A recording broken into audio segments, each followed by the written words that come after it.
امام زمانہ کی سلامتی کے لیے ایک دفعہ صلوات بھیج دیں۔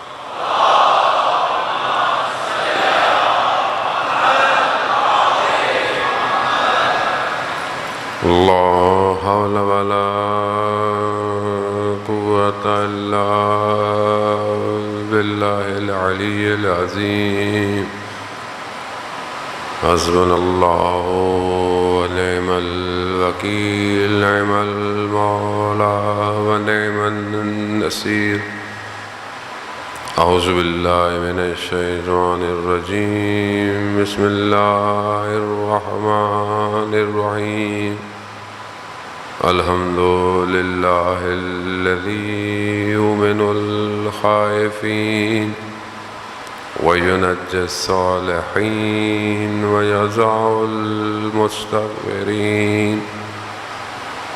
ویہلک ملوکا ویستخلف آخرین والصلاة والسلام على رسول ثقلین محبوب رب المشرقین والمغربین جد الحسن والحسین نبینا سیدنا بالقاسم محمد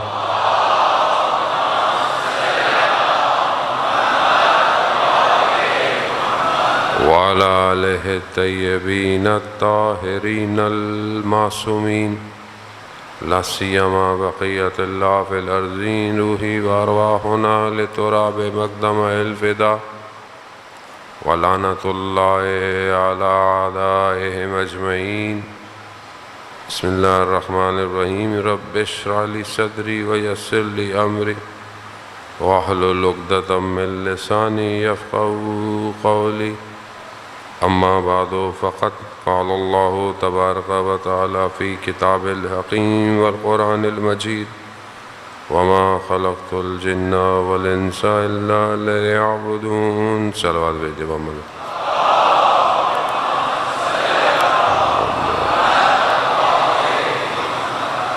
عزیزان سید الشہداء، 5ویں محرم کی رات چند دنوں کا مہمان رہ گیا ہے زہرا کا لال۔ کتنا انتظار کرتے ہیں محرم آئے گا، کتنا انسان تیاری کرتا ہے، فرش عزا بچھے گی، مجلسیں ہوں گی، ہم جائیں گے۔ آدھے عاشورہ گزر گیا، چند دن باقی ہیں، پتہ بھی نہیں چلے گا۔ لیکن اگر ہم اپنے امام تک نہ پہنچ پائے تو کارواں تو گزر جائے گا، ہم رہ جائیں گے۔ اور یہ کارواں جو 61 ہجری میں پہلے کربلا رکا ہے اور اس کے بعد جو چلا ہے تو آج تک چل رہا ہے، جو ساتھ دیں گے وہ اس کاروان میں شامل ہوتے رہیں گے۔ یہ کاروان سید الشہداء کا کاروان ہے، یہ کاروان ان کا کاروان ہے جنہوں نے امام کے لیے خدا کے راستے پر جہاد کیا۔ اب ہم بھی اپنی زندگی میں مختلف چیزیں گزار رہے ہیں عزیزان محترم، ہم کس طرح اپنے آپ کو امام کے قریب کریں، اور امام جو ہمارے وجودوں کو متحول کرنے دنیا میں آئے ہیں، کون سی چیزیں رکاوٹ ہیں جو ہمیں امام تک پہنچنے نہیں دے رہی۔ ماشاءاللہ آپ سب جوان ہیں اور دنیا کے معاملات آپ کے سامنے ہیں، آپ واقف ہیں۔ مختلف طریقوں سے ذہن کو تسخیر کیا جا رہا ہے، یعنی ذہن کو کنٹرول کیا جا رہا ہے۔ آپ اگر 61 ہجری کو کمپیئر کریں آج سے، تو 61 ہجری میں دشمن نے ذہنوں کو کنٹرول کیا ہے۔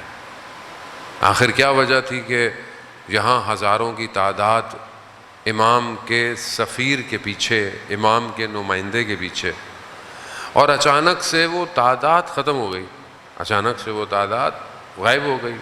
کہاں چلے گئے لوگ؟ لوگ تو کوفہ میں تھے۔ تو یہ کیسے ہو گیا؟ یہ اہل کوفہ جو ہے وہ اتنی جلدی، تو یہاں دیکھیں ہم قرآن سے اگر مدد لیں تو قرآن جب بنی اسرائیل کا ذکر کرتا ہے تو بنی اسرائیل کون ہے کہ قرآن سب سے زیادہ بنی اسرائیل کے واقعات بیان کر رہا ہے۔ حضرت موسیٰ علیہ السلام جو ہیں وہ کلیم اللہ ہیں اور اللہ سے گفتگو ہے، کلام ہے، اللہ نے بھی ان کے واقعات کو بہت بیان کیا ہے، اور یہ سب واقعات عبرت کے لیے ہیں۔ یہ واقعات ہمیں جو ہے وہ عبرت کسے کہتے ہیں؟ عبرت عبور سے ہے، اور یعنی کہیں سے آپ گزر رہے ہیں۔ جب آپ کہیں سے گزر رہے ہیں تو آپ گزرتے وقت کیا مشاہدہ کر رہے ہیں، کیا دیکھ رہے ہیں؟ ایسے گزر جائیں گے؟ نہیں، یعنی آپ کو زندگی میں عبرت لینی۔ نہج البلاغہ، خوب یہ نہج البلاغہ کیا ہے؟ نہج البلاغہ کلام امیر ہے۔ کلام امیر اگر آپ خطبوں اور لیٹرز دیکھیں، امام نے اپنے گورنروں کو لیٹر لکھے ہیں، اپنے اصحاب کو لیٹر لکھے ہیں، اور بھی لوگوں کو لیٹر لکھے ہیں۔ ایک لیٹر میں امام نے جو ہے وہ یہ بیان کیا ہے، حارث ہمدانی کو امام نے جو لیٹر لکھا ہے اس میں امام نے کہا ہے حارث کو مخاطب کرتے ہوئے کہ جو چیزیں تاریخ میں ہو چکی ہیں نا وہ دوبارہ ہوں گی، دوبارہ ریپیٹ ہوں گی، تو تمہیں گزشتہ لوگوں سے عبرت لینی ہے۔ اور عبرت جو ہے وہ ایسے نہیں آتی ہے کہ آپ فوراً عبرت کو حاصل کر لیں، نہیں، عبرت حاصل کرنے کے لیے انسان کو فہم ہونا پڑتا ہے، یعنی ان سے سمجھ بوجھنے کی صلاحیت تو ہو جو عبرت لے۔ وہ بچہ جو ہے وہ عبرت نہیں لے پاتا، بچہ پلگ میں انگلی ڈالتا ہے، اس کو کرنٹ لگ جائے، کچھ بھی جائے، آپ اس کو منع کریں، بچہ ہے، کیونکہ اس کے اندر بھی جو ہے وہ صلاحیت نہیں ہے کہ وہ چیزوں کو کمپائل کر سکے، ابھی اس کے اندر اتنی سارے وہ ٹچ کر کے چیزوں کو محسوس کرتا ہے، لگ جائے تھوڑا سا پیچھے ہو جائے گا پھر دوبارہ چلا جائے گا۔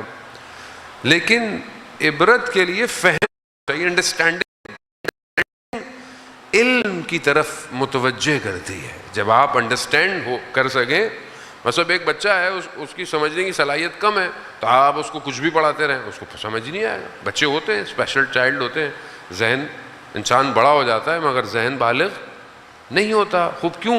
کیونکہ اس کے اندر آپ پینیٹریٹ بات نہیں کر سکتے۔ جس طرح بڑھتا ہے فہم بڑھتا ہے، انڈرسٹینڈنگ بڑھتی ہے، علم پرسیو ہونا شروع ہو جاتا ہے، باڈی علم حاصل ہوتا ہے۔ علم جب بڑھتا ہے تو پھر انسان بصیرت کی طرف جاتا ہے۔ بنی اسرائیل نے ایسے کیوں یہاں کوفہ والے چھوڑ کے چلے گئے؟ خوب یہ آپ کو کمپیریزن کرنا ہے۔ آج ہم جس سٹیج پر کھڑے ہوئے ہیں ہم اپنے آپ کو کہاں دیکھ رہے ہیں؟ ہم کہاں ہیں؟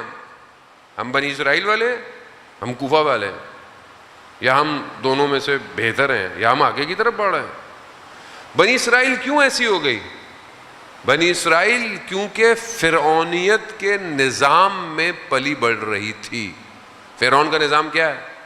آج دنیا میں سائلنٹ طریقے سے فرعون کا نظام چل رہا ہے، بے حیائی، برائی، ظلم، قید، پابندیاں، مردوں کو مار دینا، عورتوں کو چھوڑ دینا، بچوں اس زمانے میں فرعون کا اپنا سسٹم تھا۔ آج سسٹم ظاہر میں ویسا نہیں ہے، باطن میں ویسا ہی ہے۔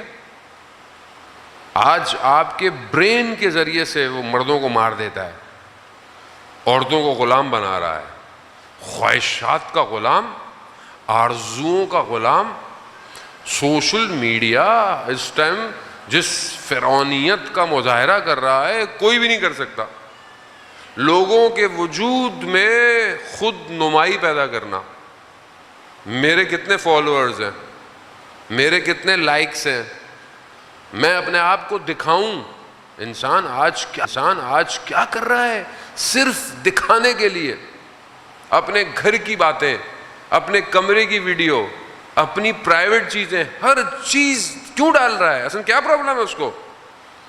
کیونکہ فرعونیت کے نظام نے ظاہری حیا کو بھی کھینچ لیا ہے۔ نظام ہے یہ۔ جب آپ کو پلیٹ فارم ملے گا تبھی تو آپ برباد ہوں گے۔ آپ کے پاس آپشن نہ ہو اتنا ایزی ایکسیس نہ ہو ہر چیز اپلوڈ ہونے کا. اور اپلوڈ کہاں ہو رہا ہے؟ فری.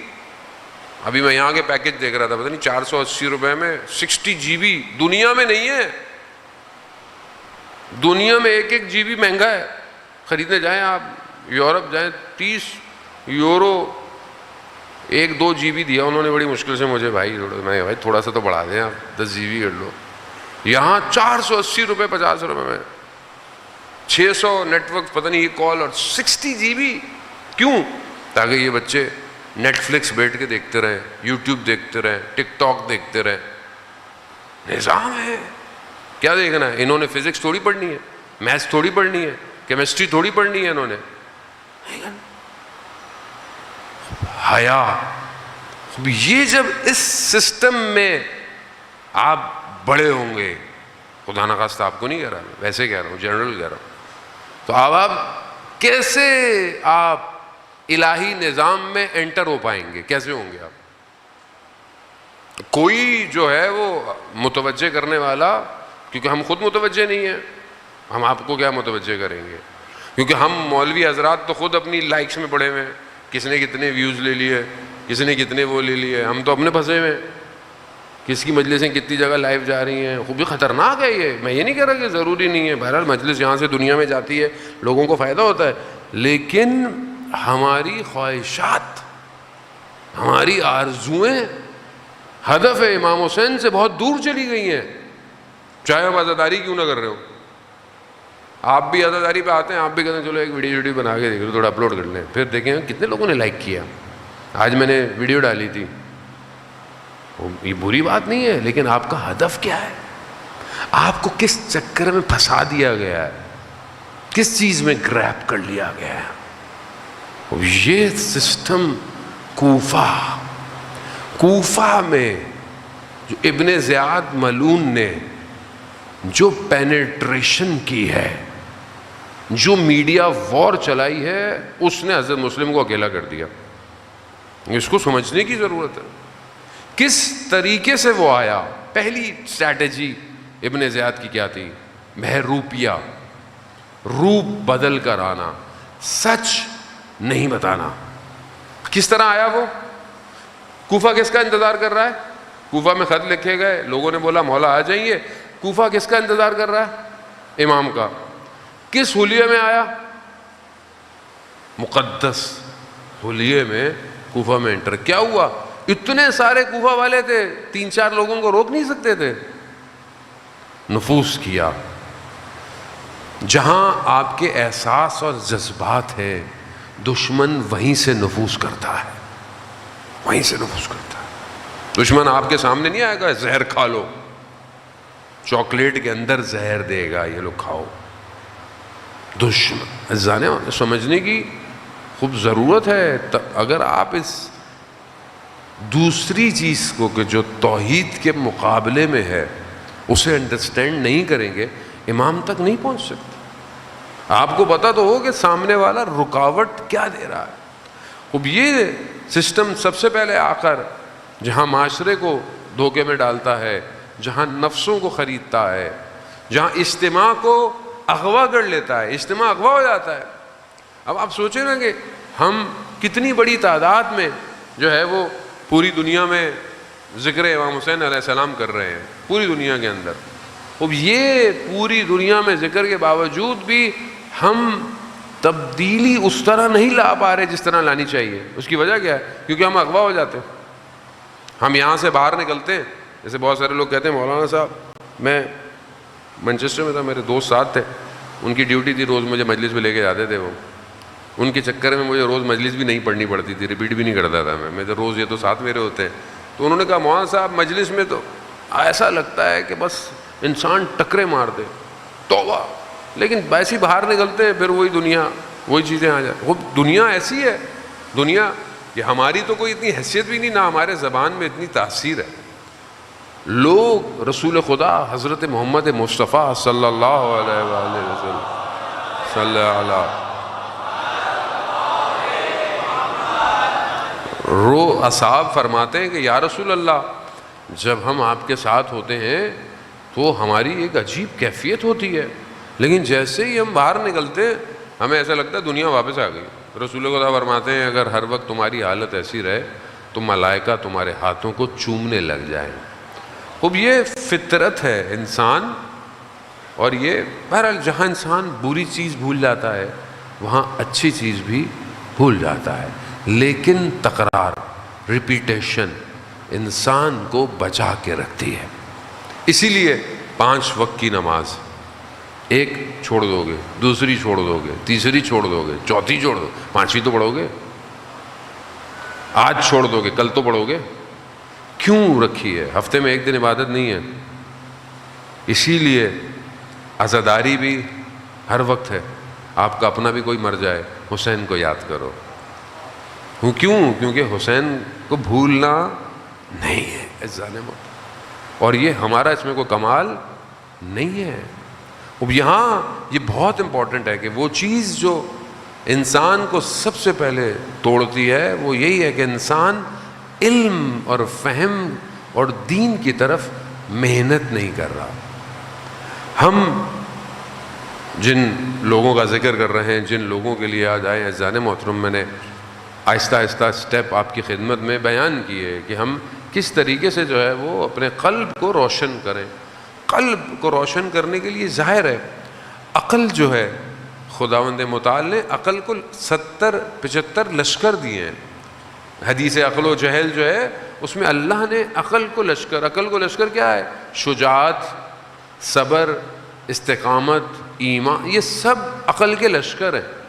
اور عقل ان لشکروں کے ساتھ، کیوں اللہ نے عقل کو اتنی بڑی چیز دی ہے؟ کیونکہ اللہ نے جو بھی عقل کو دیا عقل نے اس کو قبول کر لیا ہے. اور عقل جو ہے وہ انسان کو آگے کی طرف بڑھاتی ہے. لیکن میں نے پہلے بھی آپ کو بتایا تھا عقل صرف ادراکات رکھتی ہے، درک کرتی ہے، دیکھتی نہیں ہے. دیکھتا قلب ہے انسان کا. لیکن اب اس قلب کو روشن کرنے کے لیے انسان کو محنت کرنی ہے. پہلی چیز علم ہے، فہم ہے. معاشرہ، وہ معاشرہ جو کتاب دوست نہ ہو وہ معاشرہ ترقی نہیں کرتا. اور بہت جلدی ایسے معاشرے پر جھولا کا طبقہ حاکم ہو جاتا ہے. یعنی کون؟ یعنی جاہل لوگ حاکم ہو جاتے ہیں. کیوں؟ کیونکہ معاشرہ علم دوست نہیں ہے. معاشرہ علم کیسے آئے گا؟ علم تبھی آئے گا کہ جب آپ مطالعہ کریں گے، پڑھیں گے. ہمارا مطالعہ کتنا ہے عزیزان محترم؟ دیکھیں میں جو بھی آپ سے بیان کرتا ہوں تو تھوڑی دیر ہے، 1 گھنٹہ بھی پورا نہیں ہوتا، وہ بھی ٹوٹے پھوٹے لفظ ہیں، میرے پاس اتنا علم بھی نہیں ہے. لیکن اگر آپ خود رشد کرنا چاہتے ہیں تو آپ کو اپنی زندگی میں مطالعے کے اصول قائم کرنے پڑیں گے. اور خاص طور پہ جوان ہیں آپ. میں نے کل آپ کو بتایا کہ ہماری زندگی میں ایک جو چیز ہے وہ فرصت ہے، اپرچونٹی ہے. آپ کے پاس اپرچونٹی ہے. پہلے آپ جائیں کسی اور ملک میں، ویسٹ میں جائیں تو لوگ اپنی ٹریولنگ میں بک رکھتے ہیں، ناول پڑھتے ہیں، کچھ بھی پڑھتے ہیں. ٹرین میں ایک سٹاپ سے دوسرے سٹاپ میں اٹھے، کتاب پڑھی، 2 صفحے پڑھے، واپس بک مارک لگایا، گاڑی میں ڈالا، اتر گئے. خوب یہ ہیبٹ اب تو وہاں پہ بھی آہستہ آہستہ کم ہو گئی ہے. لیکن یہ آپ سوچیں کہ ہم نے کتنی کتابوں کا مطالعہ کیا آج تک. دین کے معاملے میں ہماری کتنی کتابیں. لوگ مولانا سوال پوچھتے ہیں، لوگ ہم سے سوال پوچھتے ہیں، ظاہر ہے ہمارا حق بنتا ہے مولانا صاحب یہ بتا دیں، یہ بتا دیں. یہ جو آپ ہم سے پوچھ رہے ہیں، اس پوچھنے سے پہلے آپ نے کتنا سرچ کیا، کتنا سرچ کیا؟ ابھی تو آپ کے سامنے احکام sistani.org، khamenei.org، leader.org، اسلام، کتنی ویب سائٹس ہیں، اس کے اوپر سب کوشچن آنسر ہیں. لیکن ہم سرچ ہی نہیں کرتے. مولانا صاحب آپ ہی بتائیں گے. بھائی اچھا بھائی ابھی ہم بتائیں گے. دوسری بات سب سے امپورٹنٹ احکام کے علاوہ عقیدہ ہے، دین، توحید ہے. توحید پر ہم نے کتنی کتابیں پڑھ لی؟ نبوت پر ہم نے کتنی کتابیں پڑھی ہیں؟ امامت پر ہم نے کتنی کتابیں پڑھی ہیں؟ ہم کربلا پر ہم نے کتنی کتابیں پڑھی؟ کربلا پر ہم نے خود کتنی کتابیں پڑھی ہیں؟ عزیزان محترم، پھر ہم کیسے یہ کہہ سکتے ہیں کہ یہ معاشرہ ظہور کی طرف حرکت کر رہا ہے. کیسے کرے گا؟ آپ اپنے سبجیکٹ کی کتنی کتابیں پڑھتے ہیں؟ اسکول میں جو پڑھایا جاتا ہے وہ تو پڑھا ہے، ہوم ورک کیا. ہمارا تو ملک وہ ہے جہاں اسکول مہنگے سے مہنگا بھی ہو پھر بھی ٹیوشن پڑھنی ہے. ہمیں تو بھائی مہنگے اسکولوں میں کیوں کرا رہے ہو؟ پھر ٹیوشن تو پڑھے گا بچہ. تو اس کا مطلب کیا ہے؟ یعنی تعلیمی نظام میں سب سے بڑا نقص یہ ہے کہ اسکول پڑھا ہی نہیں رہا اس کو، ٹیوشن پڑھتا ہے. وہ کوئی بھی ہو ٹیوشن پڑھے گا. ٹیوشن کا کاروبار اچھا ہے ہمارے یہاں. میں ہی نہیں کہتا کہ آپ لوگ ٹیوشن میں پڑھاتے ہیں نہ پڑھائیں بھائی، لیکن آپ یہ دیکھیں نا کہ کئی ملک ایسے ہیں جہاں ٹیوشن کا کانسیپٹ ہی نہیں ہے. اصل کانسیپٹ نہیں ہے ٹیوشن کا. کیوں؟ وہ اسکول کیا کرنے جا رہا ہے؟ وہ ٹھیک ہے ہیلپ چاہیے کبھی کسی سے لے لی، اور لیکن جو ہم پڑھایا جا رہا ہے، کیا یہ جو سبجیکٹ پڑھ رہا ہے اس پر بھی محنت ہو رہی ہے کہ نہیں ہو رہی ہے؟ اب آپ بولیں گے مولانا صاحب ہمیں کہاں لے کے جا رہے ہیں؟ عزیزان محترم، وہ جو ایک حکومت بننی ہے نا، وہ جو ایک حکومت بننی ہے وہ مدینہ فاضلہ ہے. وہ ایک ایسا شہر ہے کہ جس میں کوئی لوپ ہول نہیں ہے. وہ جو آئی ٹی کے لوگ بیٹھے نا، تو آپ کو پتا ہے کہ فائر وال بنائی کیوں جاتی ہیں، ساری چیزیں کیوں بنائی جاتی ہیں کہ کوئی بگز نہ آئے، کوئی اٹیک نہ کرے. بینکنگ سسٹم جتنا بھی آن لائن ہوتا ہے وہ سب اسٹرانگ فائر وال پہ بنا ہوا ہوتا ہے کہ کوئی گھس کر ڈیٹا انکرپٹ نہ کر لے، ڈیٹا چوری نہ کر لے. وہ آپ بھی اینٹی وائرس ڈالتے ہو کہ کوئی مال ویئر نہ آ جائے، اسپائی ویئر نہ آ جائے، اندر نہ گھس جائے، موبائل کو خراب نہ کر لے. خوب کیوں ہے یہ سب؟ وہ جو شہر ہوگا نا وہ بہت فائر وال پروف ہے. وہ فائر وال پروف اس میں نہیں ہے کہ کوئی اس میں گھس نہ پائے. جس میں بھی نقص ہوگا وہ اس شہر میں جا ہی نہیں پائے گا. اور یہ نقص یہاں ہے، یہاں جس میں کینہ ہوگا وہ امام کی حکومت میں داخل نہیں ہو پائے گا. جس میں بغض ہوگا، جس میں منافقت ہوگی نہیں جا پائے گا. جس میں جہالت ہوگی نہیں جا پائے گا. جو اپنی طرف متوجہ نہیں اور دوسروں کی طرف انگلیاں اٹھاتا ہوگا وہ نہیں جا پائے گا. وہ آپ دیکھیں اب یہ علماء کی زندگی کی طرف متوجہ ہوں. واقعہ میں پہلے آپ کی خدمت میں بیان کر چکا ہوں کہ انسان خوب پہچانا جاتا ہے. خاص طور پہ جوانوں کے لیے کتاب جو ہے وہ چند کتابیں جو ہیں وہ طالب علموں کے لیے تو بہت ضروری ہیں پڑھنا، لیکن عام جوانوں کے لیے بھی ہے کہ بہرحال انسان، کیونکہ جب تک آپ کا انٹرنل سافٹ ویئر ٹھیک نہیں ہوگا آپ ایکسٹرنل کچھ نہیں کر سکتے. انٹرنلی کمزور تھے، ابن زیاد نے تلواروں کو سونوں سے خرید لیا. انٹرنلی مضبوط ہوتے تو کھڑے رہتے، کٹ جاتے، مر جاتے، امام کے لیے کھڑے رہتے. ملا مہدی ناراکی، ملا احمد ناراکی کے جو والد ہیں، ان کی کتاب جامع السعادات، وہ کتاب معراج السعادہ اردو کے اندر بھی ہے. معراج السعادہ اخلاق کی کتاب ہے، اخلاقیات سے بھری کتاب ہے. اس کو پڑھیں، پی ڈی ایف بھی مل جائے گی آپ کو، ویب سائٹس پہ پڑھی ہوئی فری میں، پیسہ بھی خرچ نہیں کرنا. وہ جو ان کے والد نے کتاب لکھی تھی، یہ کتاب اس کا خلاصہ ہے، جامع السعادہ. وہ کتاب عربی میں لکھی گئی. عربی میں لکھی گئی. جب یہ نجف کے حوزے میں گئے تو لوگوں نے بہت سراہا کہ بھئی ماشاءاللہ کیا کتاب لکھی. بڑے بڑے علماء ملنے آئے کہ بھئی آپ نے کتنی زبردست کتاب لکھی. اگر کوئی نہیں آیا تو ایک شخص نہیں آیا. کون؟ کہ جو بہت بڑا عالم ہے اپنے زمانے کا، اور وہ سید مہدی بحر العلوم. سید مہدی بحر العلوم وہ ہستی ہیں کہ جنہیں وقت کے امام نے اپنے سینے سے لگا کر علم ٹرانسفر کیا ہے. اللہم صلی علی محمد.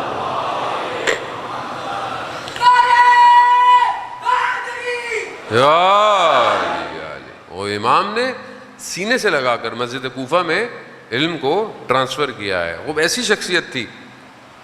بریکٹ میں ایک زمانے میں انہوں نے درس دینا چھوڑ دیا. بڑے بڑے لوگوں نے مراجع کیا کہ بھئی آپ نے درس دینا چھوڑ دیا. کہا ہم نہیں. کہا وجہ تو بتائیں. کہا میں رات کو غریبوں کی مدد کرتا ہوں، رات کو کوفہ میں لوگوں کی مدد کرتا ہوں، لیکن میں نے رات کو کسی طالب علم کو نہیں دیکھا جو رات کو اٹھ کے مناجات کرتا ہو. میں ان طالب علموں کو نہیں پڑھاؤں گا جو رات کو اٹھ کے خدا سے مناجات نہیں کر رہے.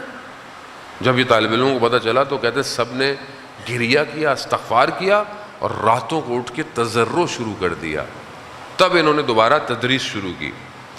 یہ ملنے نہیں آئے تو انہوں نے کہا مولا مہدی ناراکی نے کہ میں خود لوگوں نے بولا بھائی آپ نہیں جائیں, لوگ کہا نہیں وہ سید ہے میں گئے. درس دے رہے تھے, بیٹھے, درس ختم ہوا, وہ اٹھ کے چلے گئے, یہ بھی اٹھ کے چلے گئے. کچھ دن گزرے, انہوں نے کہا میں پھر جاتا ہوں. جو ساتھ میں لوگ تھے انہوں نے کہا مولانا بس کر دیجئے, وہ آپ کو دیکھ ہی نہیں رہے ہیں, بات ہی نہیں کر رہے ہیں. کہا نہیں میں پھر جاؤں. گئے, درس ختم, یہ بھی اٹھ گئے, وہ بھی اٹھ گئے, کوئی بات ہی نہیں. یہ چلے گئے سامرا, کربلا, کاظمین, واپس نجف آئے. واپس جانے لگے تو کہا میں پھر چلتا ہوں. وہ لوگوں نے بولا کتنا اپنے نفس کو توڑیں گے آپ, کتنا اپنے نفس کو شکستہ کریں گے. کہا کوئی مسئلہ. جیسے ہی یہ نکلے اور سید کو پتہ چلا کہ یہ آ رہے ہیں, سید بغیر جوتوں کے دوڑتے ہوئے گلی کے کونے پہ آئے اور ان کو لے کر آئے, بٹھایا, بات کی.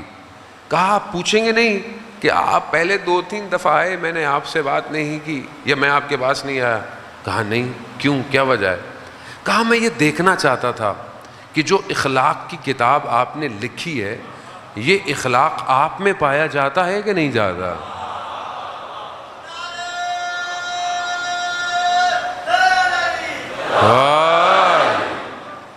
یہ انٹرنل ہے. یہ مجلس حسین سے اٹھ کے آدمی جائے اور واپس میں چلتے والے کو 2 لگا دے, منہ سے لگا, پٹو کہاں سے آ رہے ہو؟ مجلس سے آ رہے ہو. سبیل لگائی ہوئی ہے, 3 بج رہے ہیں رات کے, کوئی بھی نہیں ہے سبیل پہ, اونچی آواز میں نوحے چل رہے ہیں. یہ امام حسین کے ماننے والے ہیں.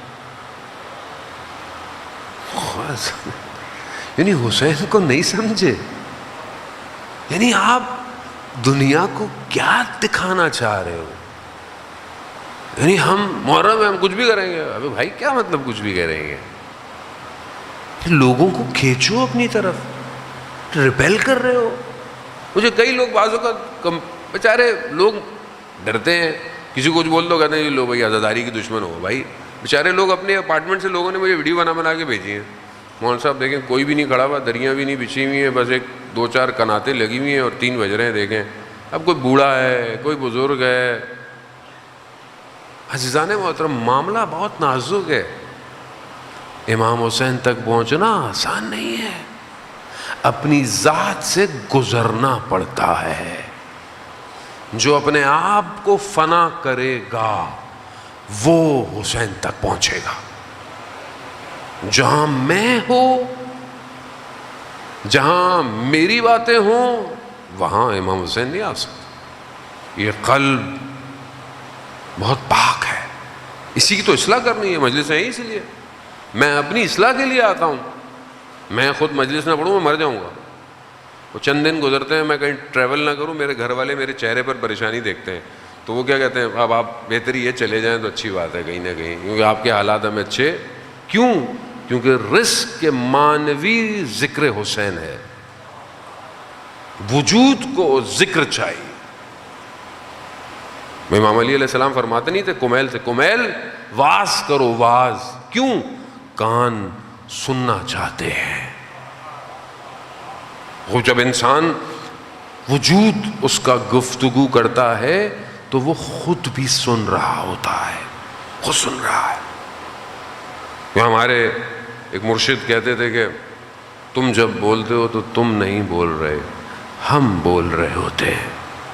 بیسیکلی ہم خود سن رہے ہیں, ہم خود سننا چاہتے ہیں. کچھ پہلی چیز یہی ہے کہ انسان فہم علم بڑھائے زندگی میں. کتاب PDF ڈاؤن لوڈ کر لیں, آسان ہے. 10 دن 10 حدیثیں تو پڑھ سکتے ہیں. 10 دن امام حسین کی 10 حدیثیں پڑھ تو سکتے ہیں. یہ تو ہماری اپنی بھی کوتاہی ہے جان محترم، ہم بھی آپ کو باتیں نہیں بتاتے ہماری، میں دوسرے علماء کو تو نہیں کہہ سکتا، میں اپنی غلطی آپ کے سامنے آشکار کر رہا ہوں. اب ہم 10 دنوں میں کچھ چیزیں پڑھ سکتے ہیں، سیکھ سکتے ہیں. خوب جہاں آپ اتنا سیکریفائس کرتے ہیں اپنے ٹائم کے لیے، وہاں تھوڑا سا اور کر سکتے ہیں. یہ نقصان نہیں دے گا. علم ہمیشہ انسان کے وجود کو نورانی کرتا ہے، نور آتا ہے. اور اگر جب ویسے بھی معصوم کا قول ہو تو انسان کا وجود ویسے ہی نورانی ہو جاتا ہے. امام رضا علیہ السلام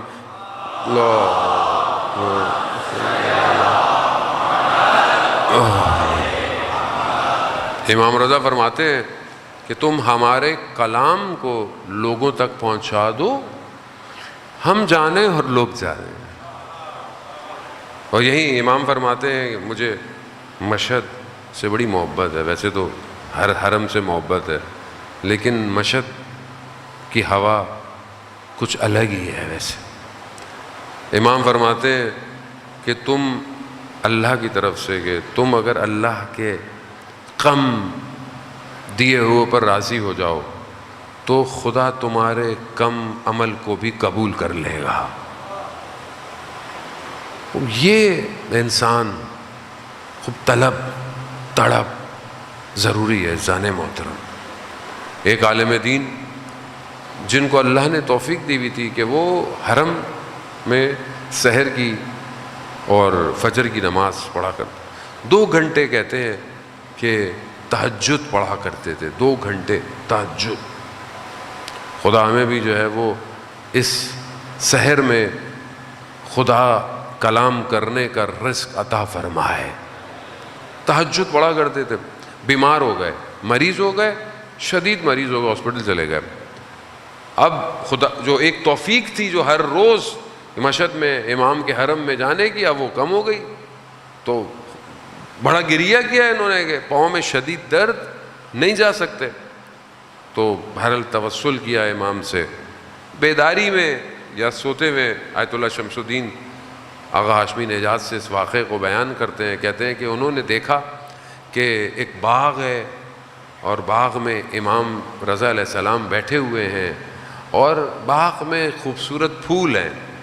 انہوں نے ایک پھول توڑا اور مجھے دیا اور پھر اپنے ہاتھ کو میرے ٹانگ پر جو ہے وہ لگایا. اچانک سے پھر میری آنکھ کھل گئی تو میں نے دیکھا کہ میرا درد ختم ہو گیا ہے اور پھول میرے ہاتھ میں ہے.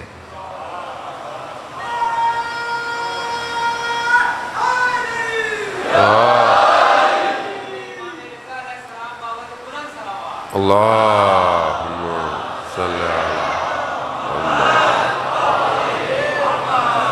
خدا ہم سب کو مشہد مقدس اور کم المقدسہ کی زیارت نصیب فرمائے.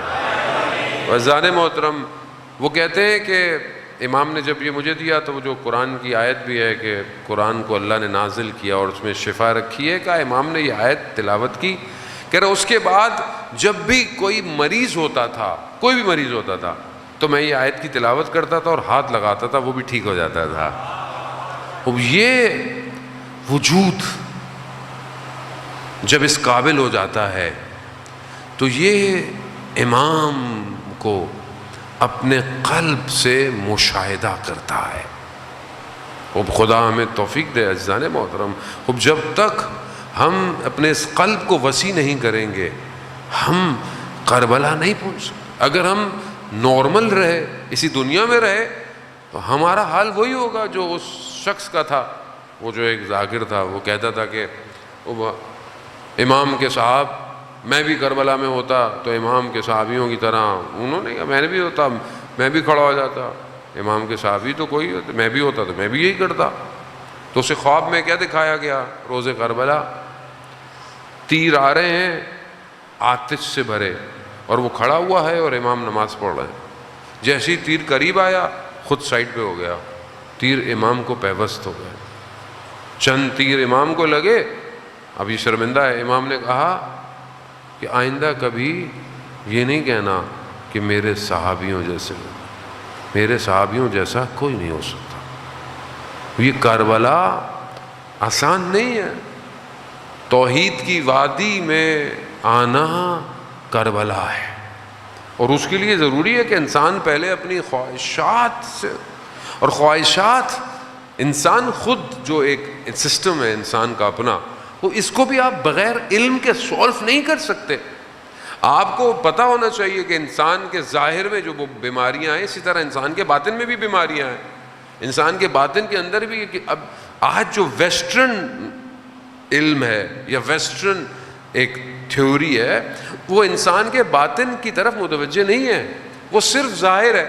آپ اچھا پڑھ لیں، اچھا بزنس، اچھی شاپ، اچھا گھر، اچھی گاڑی، اچھے کپڑے، اچھے جوتے، اچھا سب کچھ۔ قرآن بھی یہ کہہ رہا ہے کہ جو دنیا طلب کرتے ہیں ہم انہیں سب کچھ دنیا میں ہی دے دیتے ہیں، مگر آخرت میں ان کے لیے کچھ نہیں ہے سوائے جنت، جہنم کی آگ کے۔ دنیا کی جو تعلیم ہے وہ صرف ظاہر کو اچھا کر رہی ہے۔ آپ کی پوسٹ کیا ہوگی، آپ کا ڈیزگنیشن کیا ہوگا، آپ کو بہیو کیسے کرنا ہے، آپ کا اخلاق کیسے ہونا ہے، آپ کو سب آرڈینیٹ سے بات کیسے کرنی ہے۔ آپ ڈاکٹر ہیں لیکن بغیر پیسوں کے آپ کو کسی کی تربیت کرنی پڑ جائے، کبھی گاؤں دیہات میں جا کر لوگوں کے لیے کلینک لگانا جائے، یہ یونیورسٹی نہیں پڑھاتی ہے آپ کو۔ دنیا صرف آپ کے ظاہر کو بہتر کر رہی ہے، مگر یہ الہی یونیورسٹی ہے، یہ امام حسین کی یونیورسٹی ہے جو آپ کے باطن کو بہتر کر رہی ہے۔ اور قیامت والے دن ظاہر تو اٹھایا جائے گا، اصل کیا ہے؟ باطن۔ باطن قبر میں جائیں سب ختم ہو جائے گا، گوشت ختم ہو گیا، ہڈیاں بھی ختم ہو گئی انسان کی، تو پھر عذاب کس پر ہے؟ باطن پر ہے۔ باطن، اس باطن کو صاف ایگزٹ دیں۔ یہاں آتے ہیں، بارش ہو رہی ہے، مجھے تو پتہ بھی نہیں چل رہا کہ باہر بارش ہو رہی ہے کہ نہیں ہو رہی، لیکن بہرحال ڈرزلنگ تو شام سے ہو رہی ہے۔ یقیناً آپ آتے ہیں، تکلیف بھی ہے یقیناً آپ کو، لیکن مولا آپ کو اس کا اجر دے۔ عزیزان محترم، موسیٰ آپ سوکھے کپڑوں میں آئے، آپ باہر نکلتے ہوئے گیلے ہوتے ہوئے گھر جا رہے ہیں۔ ایگزٹ اس زندگی سے کیا ہے؟ کیا میں پیدا ہوا معصوم، دنیا نے مجھے سکھایا، پڑھایا، اچھی لوگ مل گئے، اچھی اپورچونٹی مل گئی، اچھا سیکھ لیا، صحیح ہو گیا، لیکن غلط چیزیں ہوئیں، اور ایگزٹ کا ٹائم کسی کو نہیں پتا۔ مرنا کب ہے کسی کو نہیں پتا۔ کوئی بزرگ میں بزرگی میں چلا جائے گا، کوئی بچپن میں چلا جائے گا، کوئی جوانی میں چلا جائے گا۔ اب یہ جو آپ ڈیتھ ہوئی، آپ کی ایگزٹ ہوا، جیسے ہی آپ کا ایگزٹ ہوا، آپ کی جو برزخ کی زندگی تھی جسے آپ نے خود ڈیزائن کیا تھا، برزخ کوئی دور کوئی جگہ نہیں ہے، برزخ عالم ملکوت آپ کے ساتھ ساتھ ہے۔ جس حالت میں آپ کا یہاں دروازہ بند ہوا، وہاں دروازہ کھل جائے گا، اور وہ دروازہ جہاں کھلے گا تو اس میں جو کچھ آپ نے بھیجا تھا وہی ہے۔ جو اینٹیں آپ نے بھیجی تھیں اسی دیواروں سے آپ کے وہاں گھر بنے ہوئے ہیں، جو درختوں کو آپ نے پانی دیا تھا وہی درخت آپ کو سائے کے لیے ہے۔ اگر زبان 200 گنا زبان سے ہے، قبر میں سب سے زیادہ عذاب زبان سے ہے۔ زبان ہے کیا؟ گوشت کا ایک ٹکڑا بس۔ اگر انسان چاہے تو اس کے اختیار میں رہ سکتا ہے، اگر انسان نہ چاہے تو انسان پھر اس کے غلام بن جاتا ہے۔ اب ہم جو بول رہے ہیں، جو بھی بول رہے ہیں، عالم برزخ میں منسجم ہو رہا ہے، جسم بن رہا ہے۔ یہ جو آپ بنا رہے ہیں، یہی چیز یا آپ کو امام کی طرف لے کے جا رہی ہے یا امام سے دور کر رہی ہے۔ یہ جو بھاری پن ہے، یہ جو قرآن کہہ رہا ہے کہ فرار کرو خدا کی طرف، فرار کرو۔ کس چیز سے؟ تم جتنی جلدی خدا کی طرف فرار کرو گے اتنا تمہارا بوجھ ہلکا ہوگا۔ گناہ تمہیں بھاری کر دیں گے، تم بھاگ نہیں سکتے خدا کی طرف۔ مناجات شعبانیہ میں کہ فراز ہے وقد ہربت الیک، میں دوڑتا ہوا تیری بارگاہ میں آیا ہوں، وقفت الیک، تیرے سامنے کھڑا ہوں، تو نے رسوا کر دیا تو کوئی عزت دینے والا نہیں ہے مجھے، جتنا آپ بوجھ ڈالیں گے اتنا آپ کو مشکل ہے خدا تک پہنچنے۔ آیت اللہ قمشی تفسیر قرآن، مفسر قرآن فرماتے ہیں کہ جب انسان کی روح نکلتی ہے تو روح اور بدن دونوں ایک دوسرے کے ساتھ کھینچاؤ میں رکھتے ہیں، مادہ روح کو تنگ کرتا ہے، روح کو نکلنے نہیں دیتا۔ کیوں؟ اگر زندگی مادی گزرے تو روح بہت مشکل سے نکلتی ہے، اور یہ جو پروسیس ہے کہتے ہیں یہ بہت لمبا ہو جاتا ہے اور انسان اس تکلیف کو برداشت کرتا ہے۔ ایک شخص کہ جسے ایکسپیرینس ہوا لائف آفٹر ڈیتھ کا، وہ کہتا ہے میں گھر سے باہر نکلا، گھر میں کوئی سلنڈر تھا، میں نے آگ لگ گئی، میں اس کو باہر پھینکنے گیا صحن سے، تو صحن میں میرے ہمسائے کی گاڑی کھڑی ہوئی تھی، اس میں سلنڈر لگا ہوا تھا، وہ رکھا، وہ بھی پھٹ گیا، وہ پھٹا تو پورے بدن میں آگ لگ گئی، پورا بدن جل گیا، اسی جلتے ہوئے میں اس کی روح نکل گئی۔ یہ کہتا ہے میں اپنے آپ کو اوپر سے دیکھ رہا ہوں، بدن میرا جل رہا ہے، میری روح، میں اپنے آپ کو ہلکا محسوس کر رہا ہوں۔ اچانک سے دیکھا کہ میری ماں آئی اور اس نے گریا شروع کر دیا، رونا شروع کر دیا، اور چیخ و پکار، اس کی چیخ و پکار اور اس کے گریے نے میری روح واپس بدن میں گئی۔ لیکن یہ جو پروسیس تھا نا دوبارہ بدن کا، یہ بالکل ایسا تھا کہ انسان تیغ تلواروں کے اوپر سے گزرتا ہوا واپس جا رہا۔ پھر میں گیا، میں نے پائپ اٹھایا، اپنے آپ کو ڈالا، اتنے میں ایمبولنس آئی، مجھے لے کے گئی، لیکن جیسے ہی میں ہاسپٹل پہنچا تو 100% برن تھا، پوری باڈی جل چکی تھی، وہ سب کپڑے شپڑے چپک گئے تھے۔ اب مجھے انہوں نے اتارنا تھا، لیکن جب آپ کو کچھ اتاریں گے تو وہ کہتے ہیں کہ ظاہر ہے پین کلر یا اینستھیزیا لگائیں، لیکن باڈی میں کہیں جگہ ہی نہیں تھی کہ اینستھیزیا لگے، بے ہوش کیا جائے۔ مجبوراً مجھے زندہ حالت میں، ہوش کی حالت میں میری کھال کو کھینچا گیا، جیسے ہی میری کھال کھینچی دوبارہ میری روح پرواز کر گئی، دوبارہ میں نے دیکھا، پھر میں وہی ہوں۔ لیکن پھر وہی چیزیں دیکھنے کے بعد واپس جب میری روح گئی، پھر وہی تکلیف۔ عزیزان محترم، یہ لفظوں میں کہنا بہت آسان ہے، بہت آسان، لیکن جب روح نکلتی ہے، روایات کہتی ہیں 300 تلواروں کی نوکیں جب بدن میں چپ رہی ہوں روح ویسے نکلتی ہے۔ لیکن جو رجب کے آخری روزے رکھتا ہے اس کی روح خوشبو کی طرح باہر نکل جاتی ہے۔ یہ ساری چیزیں ہمارے پاس موجود ہیں، یہ سارا پروسیجر دوسرے عالم میں لکھا جا رہا ہے، دیکھا جا رہا ہے، کیونکہ مجھے توجہ ہی نہیں ہے کہ دوسرا عالم بھی ہے یا نہیں ہے، دوسرے عالم میں ہے۔ کیوں؟ جو امام کے ساتھ تھے انہیں اپنی جانوں کا نذرانہ دیتے ہوئے تکلیف نہیں ہو رہی تھی، کیوں تھے؟ کیونکہ وہ اپنے آپ کو کہیں دیکھ رہے تھے، کہیں دیکھ رہے، اور جو اپنے آپ کو امام کے پاس دیکھتا ہے اس کے بدن کے ٹکڑے بھی ہو جائیں اسے تکلیف نہیں ہوتی ہے۔ عزیزان محترم، تو ہم عزیزان محترم جو امام کے ساتھ ہوگا اسے امام بہت کمال پہ پہنچا دیتے۔ کربلا میں بہت معذرت کہ میں نے آپ کو زحمت دی، عزیزان محترم، کربلا میں جو امام کے قریب آیا امام نے اسے کمال پہ پہنچا دیا۔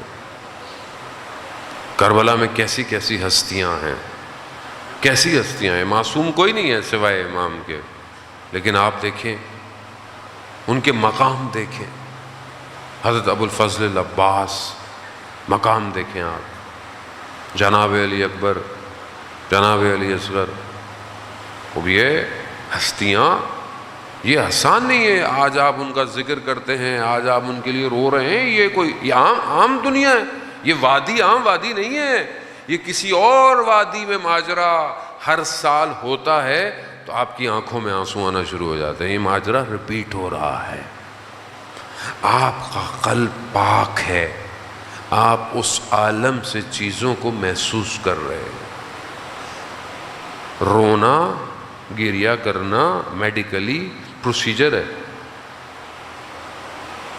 آپ بیٹھے ہوئے ہیں, آپ کے آنکھوں میں وہ لکوڈ تھوڑی ڈالا جاتا ہے, وہ جو آئیز کے لیے, بیماری کے لیے, کسی کے لیے آپ کو ڈالیں تو آپ رونا ہے. نہیں, یہ رونا آپ کا, آپ کے احساسات کچھ الفاظ سے سنک ہوتے ہیں, ارتعاش پیدا ہوتا ہے.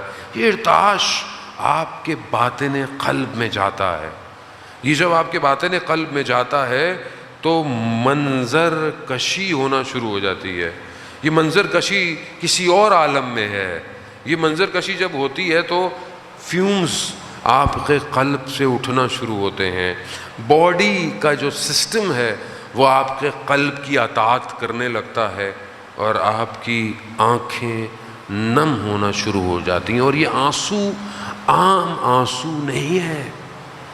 اس ایک آنسو کی قیمت قیامت والے دن آپ کو پتہ چلے گی. ایک آنسو,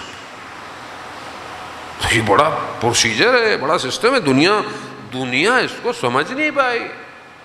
فرقے جنہوں نے اصل جنہیں خدا کا نہ پتا ہو, جنہیں رسول کا نہ پتا ہو, انہیں گریے کا کیا پتا.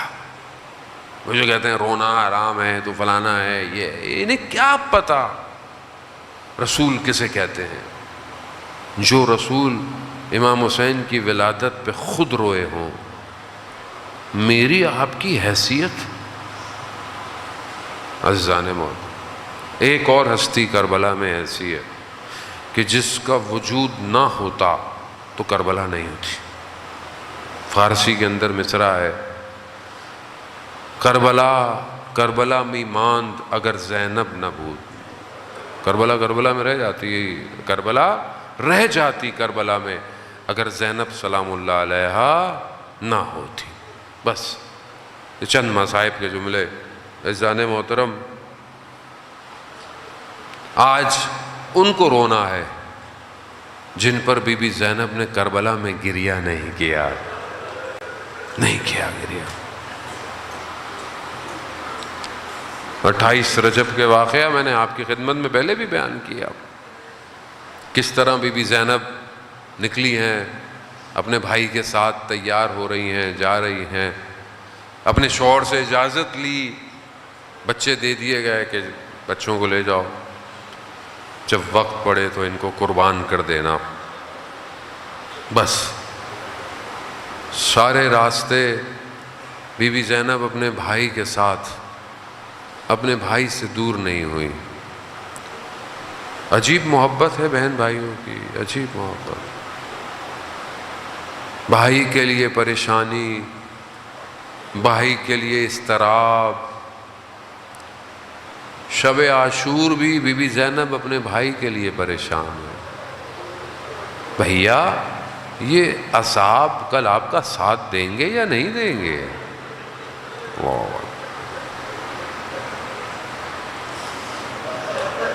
کیونکہ ماں کی ایک نشانی تو رہ گئی ہے,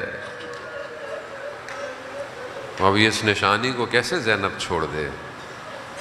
اللہ اکبر. ہاں عزیزان محترم, شب عاشور ہر ماں اپنے بچوں کو تیار کر رہی ہے. کربلا کی ماؤں کو سلام کہ جنہوں نے تشنگی اور پیاس اور غربت اور دشت کربلا کے باوجود اپنے بچوں کو تیار کیا. کسی ماں نے یہ بہانہ نہیں دیا کہ مطلب ہم کیسے تیار کریں, نہیں. ہر ماں رات کو اسی امید پر ہے کہ صبح اس کے جگر کے ٹکڑے امام پر قربان ہو جائے. بی بی زینب بھی اپنے بچوں کو رات کو یہی وصیت کر رہی ہے, بیٹا صبح اپنے ماموں پر قربانی دینی ہے. روزے عاشور آئی, ہر کوئی جا رہا ہے. آپ مقاتل پڑھتے رہتے ہیں، پہلے اصحاب گئے، پھر بنی ہاشم شروع ہوئے. اور بی بی زینب کو اپنے بچوں سے زیادہ علی اکبر سے محبت ہے. اور بہرحال آگے ایام آئیں گے اس جوان کے بھی. جو بھی بدن آیا خیمے میں سب سے پہلے بی بی زینب آئی ہے. کیوں؟ تاکہ بھائی کو کوئی کمی محسوس نہ ہو. کھڑی ہوئی ہیں اپنے بھائی کے ساتھ. دن گزر رہا ہے، اون و محمد کو اجازت نہیں مل رہی. بی بی زینب اپنے بچوں کو لے کر اپنے بھائی کے پاس گئیں کہ بھیا ان کو اجازت. بھائی کیسے اجازت دے کہ بہن کے لختے جگر ہیں؟ اجازت ملی. عزیزاران محترم بس چند منٹ ہیں، شبیہ تابوت برآمد ہونا ہے.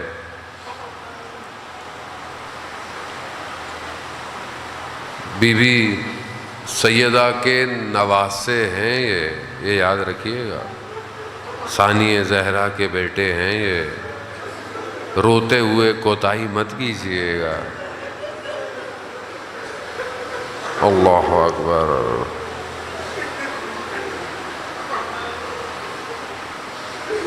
امام نے اجازت دی، جاؤ. اون و محمد گئے. جنگ آپ سنتے رہتے، میں تو اتنا بہرحال مقتل اور رجس نہیں پڑھ پاتا. جعفر طیار کے پوتے ہیں، حیدر کرار کے نواسے ہیں. جنگ تو جانتے تھے. دونوں نے خطرناک وار کیا. ایک میمنہ پہ میسرہ پہ کہتے ہیں ایسا وار کیا دشمن کو پلٹ دیا. لیکن بچے تھے اور پیاسے بھی تھے. لڑتے لڑتے چھوٹا بھائی گر گیا. جیسے ہی چھوٹا بھائی گرا نا تو بڑا بھائی تیزی سے اس کے پاس آیا. محمد ہم بھی آ رہے ہیں. تھوڑی دیر ہوئی، اون بھی اپنی سواری سے گر گئے. گرے، جیسے ہی گرے کہا مولا ہمارا آخری سلام ہو. زینب کی قربانی. عزیزاران محترم مقاتل کہتے ہیں، پھر آپ جانتے ہیں نا کہ یہ بہت سارے باتیں جو ہیں وہ خود آپ تصور کریں. مطلب ضروری نہیں ہے کہ ساری باتیں مقتل میں اس طرح ہوں. مطلب کچھ چیزیں واضح ہیں کہ جب بچے گرے ہوں گے تو بھگدڑ مچتی ہے دشمن کی. اس بھگدڑ میں ان بدنوں کے ساتھ کیا ہوا؟ بس مقتل تو یہی کہتا ہے کہ امام حسین پہنچے، دائیں طرف اون کو اٹھایا ہوا ہے، بائیں طرف محمد کو اٹھایا ہوا ہے، لے کے جا رہے. نہ جانے کس حالت میں ان کو خیموں میں لے کے گئے ہوئے. لیکن اب جہاں ہر بدن پر بی بی زینب آتی تھی، دیکھا جیسی اون محمد کے بدن آئے بی بی زینب نہیں ہے. اہل حرم کی خواتین سمجھی کہ بی بی زینب بے ہوش پڑی ہوں گی خیمے میں اپنے. جا کر کیا دیکھا؟ بی بی زینب سر سجدے میں ہے. کیا کہہ رہی؟ پروردگار میں نے 2 نشانیاں بھیجی ہیں. 2 نشانیاں، خدا آپ کو اس کا اجر دے. روئیے.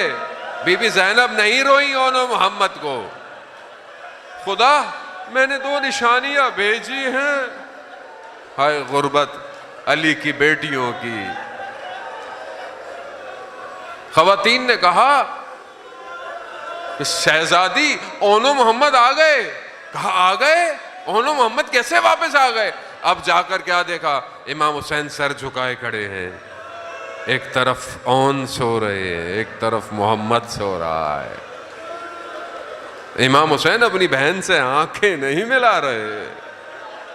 بی بی زینب نے دونوں بدنوں کو کنارے پہ کیا، سر سجدے میں رکھا. پروردگار تیرا شکر، تو نے میری قربانیوں کو قبول کر لیا. یہ ہے زینبی کردار. زینبی مائیں. بس عزادارہ نے بس 2 جملے اور آپ سے التماس دعا. اب پورے راستے روز عاشورہ گزر گئی, مشکلات آپ سنتے رہیں گے, آگے آپ کے سامنے آئیں گی.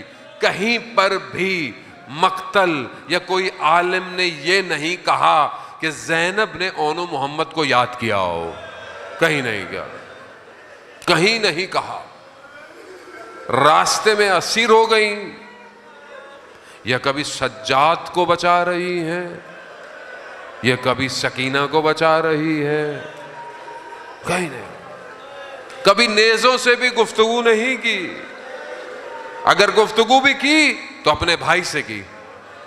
بھیا مجھ سے بات نہیں کرتے تو اس بچی سے تو بات کر لو. کوفہ, شام, شام کا زندان سب ختم ہو گیا. کارواں چھٹا, رخصت ہوئے, آزاد ہوئے, کربلا میں آئے. بی بی زینب گر گئیں اپنے بھائی کے بدن کے اوپر. بی بی زینب ضعیفہ ہو گئیں, بوڑھی ہو گئیں. یقیناً اونو محمد کے بدن پہ گئی ہوں, پھر بھی مقتل خاموش ہے, ہوگا خاموش. مقتل کہاں بتاتا ہے؟ بس آخری جملے. اور عزادارہ نے محترم شبیہ تابوت آئے گا, پرسہ دیجیے گا بی بی زینب کو.